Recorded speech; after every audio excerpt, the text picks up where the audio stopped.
18वीं century के अंत में ब्रिटेन की एक मैगजीन जेंटलमैन मैगजीन में एक आर्टिकल छपा था। यह आर्टिकल था कावासजी नामक एक पेशेंट पर जिसकी नाक एक लड़ाई में कट गई थी और वे इसका इलाज ढूंढ रहे थे। पुणे महाराष्ट्र के एक कुम्हार यानी कि पॉटर ने कावासजी की नोज सर्जरी करी। कुम्हार ने कावासजी की नाक के आकार का एक मोल्ड बनाया और फिर कावासजी के फोरहेड से एक स्किन पैच लेकर उस वैक्स मोल्ड के ऊपर सफाई से स्टिच कर दिया। ये सब काम उस कुम्हार ने बेसिक इंस्ट्रूमेंट्स और अपने हाथों से कर दिया without damaging the main veins and the nerves. इतनी डेलिकेट सर्जरी इतनी सफाई से उस कुम्हार ने करी कि ब्रिटिशर्स ये देखकर दंग रह गए। इस सर्जरी को कवर करने वाले इस आर्टिकल ने ब्रिटेन में हड़कंप मचा दिया क्योंकि वहां पर फिजिशियंस कई बार नोज सर्जरी करने में अनसक्सेसफुल रहे थे। उन्होंने इस मेथड को इंडियन फ्लैप मेथड का नाम दिया। इस इंडियन फ्लैप मेथड को अपनाते हुए एक ब्रिटिश सर्जन जेसी कैप्योर ने पहली बार सक्सेसफुल राइनोप्लास्टिक सर्जरी की और फिर सभी यूरोपियन सर्जन्स ने उन्हें कॉपी किया। नोज सर्जरी को राइनोप्लास्टिक सर्जरी कहा जाता है। कैप्योर ने भारत में पदस्थापित ब्रिटिश अधिकारियों से भी इस मेथड की पुष्टि करवाई और उन्हें यह पता लगा कि भारत में यह सर्जरी तो काफी आम है। पर अब सवाल यह उठता है कि आखिर एक कुम्हार ने ऐसी सर्जरी सीखी कहां से? इस सवाल का जवाब जानने के लिए देखते रहिए आज का episode. Hello everyone, welcome to the episode 14 of a story a week. मेरा नाम है अक्षय कपूर। मेरे अ स्टोरी अ वीक के एपिसोड 12 में, जो कि तक्षशिला यूनिवर्सिटी में था, एक व्यूअर ने ये कमेंट किया, please give us more details about Takshashila and about Panini, Patanjali, Charak and Sushruta. इनकी इसी रिक्वेस्ट पे मैं इस वीडियो में बात करने वाला हूं हमारे देश के कुछ महान ऋषियों और उनकी रचनाओं की। इनमें सबसे पहले मैं बात करने वाला हूं ऋषि चरक की। जब हम ऋषि चरक की बात करते हैं तो सबसे मजेदार बात तो यह है कि असल में चरक शब्द तो एक उपाधि थी जो किसी भी वॉन्डरिंग फिजिशियन को दी जाती थी। ऋषि चरक के केस में हो सकता है कि यह उपाधि इनका नाम बन गई, या यह भी हो सकता है कि ऋषि चरक के नाम पे यह शब्द चरक आने वाले समय में एक उपाधि बन गई। विकिपीडिया के अनुसार तक्षशिला के गुरु ऋषि चरक का जन्म कहते हैं कश्मीर में हुआ था 100 BC से 150 AD के बीच। इन्होंने चरक संहिता लिखी थी जिसे कि फाउंडेशनल बुक ऑफ आयुर्वेदा कहा जाता है। चरक संहिता आयुर्वेद की 3 सबसे महत्वपूर्ण किताब बृहत्त्रयी में से एक है। बृहत्त्रयी में चरक संहिता, सुश्रुत संहिता और अष्टांग संहिता आती है। The greatest trial of Ayurveda. Prevention is better than cure. Charaka शायद इस डॉक्ट्रिन के सबसे पहले प्रोपोनेंट थे।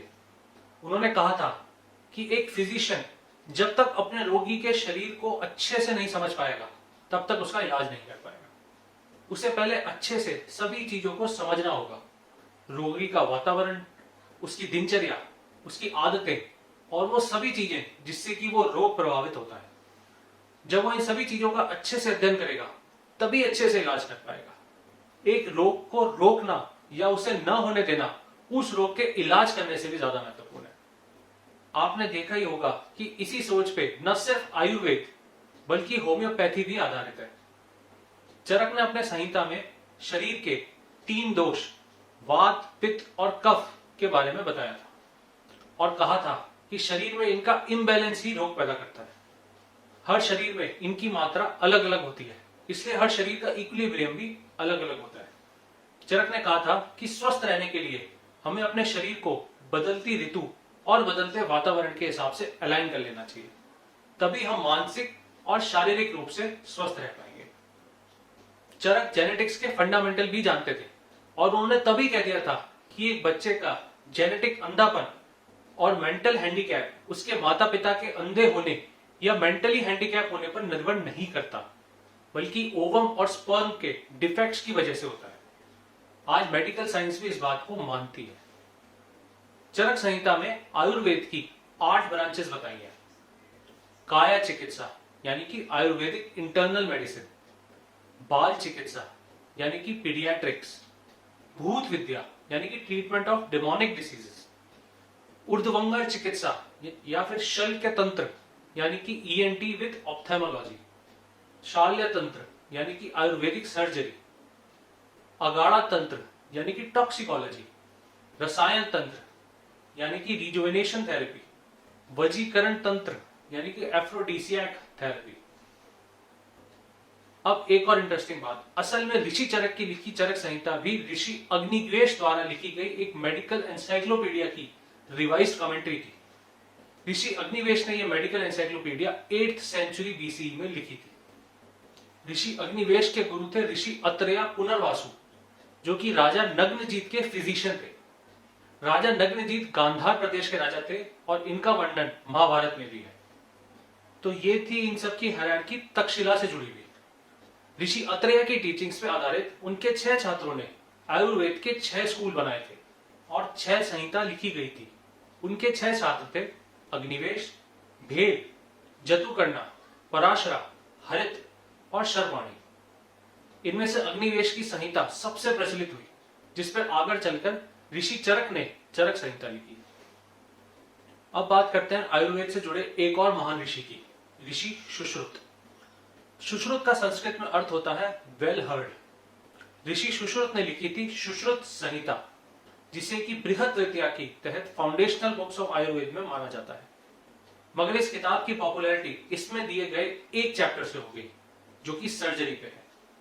इस चैप्टर में सुश्रुत ने बहुत ही डिटेल्स में काफी सारे सर्जिकल प्रोसीजर्स बताए हैं। वैसे सुश्रुत संहिता में कुल 184 चैप्टर्स हैं, with descriptions of 1120 illnesses, 700 medicinal plants, 64 preparations from mineral sources and 57 preparations based on animal sources. Sushruta Samhita में कई सारी सर्जरीज और सर्जिकल टेक्निक्स के बारे में लिखा हुआ है, जैसे कि incisions, probing, extraction of foreign bodies, tooth extraction, hernia surgery, caesarean section, removal of prostate gland, cataract surgery और बहुत सारी मैनी मोर। सुश्रुत का जन्म वाराणसी में हुआ था, लेकिन इनके जन्म की तारीख और संहिता के लिखे जाने की तारीख को लेकर आज भी साइंटिफिक कम्युनिटी में डिबेट है। इसी तारीख के विषय में एक बहुत ही अच्छा वीडियो है श्री नीलेश ओक जी का, जिसका लिंक नीचे डिस्क्रिप्शन में है। इस वीडियो में उन्होंने विद एविडेंस बताया है कि क्यों हम ऐसा कह सकते हैं कि सुश्रुत ने 6000 बीसी में सुश्रुत संहिता लिखी थी, बजाय कि 600 बीसी में, जो कि वेस्टर्न स्कॉलर्स के द्वारा डिराइव की गई डेट है। अब महाभारत अराउंड 4500 बीसी हुई थी। इसका मतलब यह है कि शायद महाभारत के समय सुश्रुत संहिता का ज्ञान उस समय के वेदों के पास था। This is a food for thought. अब जो सवाल मैंने आपसे इस एपिसोड के शुरुआत में पूछा था, उसका जवाब यह है कि इंडियन फ्लैग मेथड का उल्लेख, और वो भी ठीक इसी प्रकार से, सुश्रुत संहिता में है। यानी कि यह तकनीक सुश्रुत 6000 बीसी में अपनी संहिता में लिख चुके थे और हमें पता भी नहीं था। बस अंतर इतना है कि सुश्रुत ने स्किन ग्राफ्ट के लिए चीक की स्किन लेने के लिए लिखा था। उस समय कुम्हार ने फोरहेड से ग्राफ्ट लिया था। फोरहेड की skin under the force of gravity ज्यादा बेटर रिप्लेसमेंट है, इसलिए ये सुश्रुत के प्रोसीजर की इतने सालों में हुई इंप्रूवमेंट भी मानी जा सकती है। ये पूरी कहानी असल में श्री नीलेश ओक द्वारा दिए गए टॉक में बताई गई है, जिसका लिंक नीचे डिस्क्रिप्शन में है। अब मैं बात करने वाला हूं आयुर्वेद के तीसरे सबसे महत्वपूर्ण ऋषि के बारे में, जिन्होंने बृहत तृतीया की तीसरी किताब यानी कि अष्टांग संहिता लिखी थी। इनका नाम है ऋषि वाग्भट। ऋषि वाग्भट चरक और सुश्रुत के बाद आए थे। यह हम इसलिए कह सकते हैं क्योंकि अष्टांग संहिता में चरक संहिता और सुश्रुत संहिता का वर्णन है। अष्टांग संहिता के भी 2 रूप हैं, अष्टांग हृदय संहिता और अष्टांग संग्रह।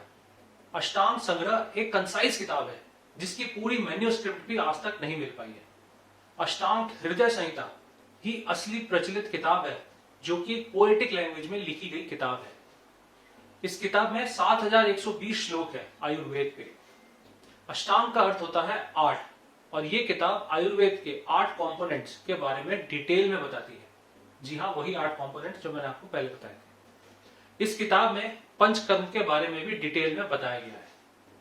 केरला के ज्यादातर आयुर्वेदिक प्रैक्टिशनर्स और थेरेपिस्ट इसी किताब को आधार मानकर ट्रीटमेंट करते हैं। ऋषि वाग्भट ने लिखा था कि असल में इंसान की 85% बीमारियां बिना किसी डॉक्टर के ठीक हो सकती है। केवल 15% ही बीमारियां ऐसी होती है जिनके लिए डॉक्टर की आवश्यकता होती है। तो ये थी कहानी आयुर्वेद के 3 जनक ऋषियों और उनकी किताबों की। इसी बात के साथ मैं अपना आज का एपिसोड समाप्त करता हूँ। ऋषि पाणिनि, पतंजलि और बाकी ऋषियों की कहानी मैं अपने आने वाले कुछ वीडियोस में आपको सुनाऊंगा। मुझे आप सभी के अप्रिशिएटिव कमेंट्स मिल रहे हैं मेरे वीडियोस पे।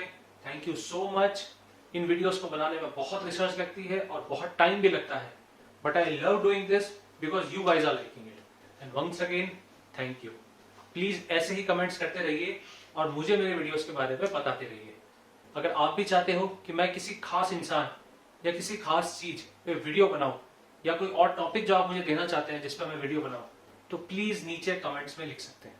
This is your host Akshay Kapoor signing off. Please don't forget to comment, like, share and subscribe. Thank you.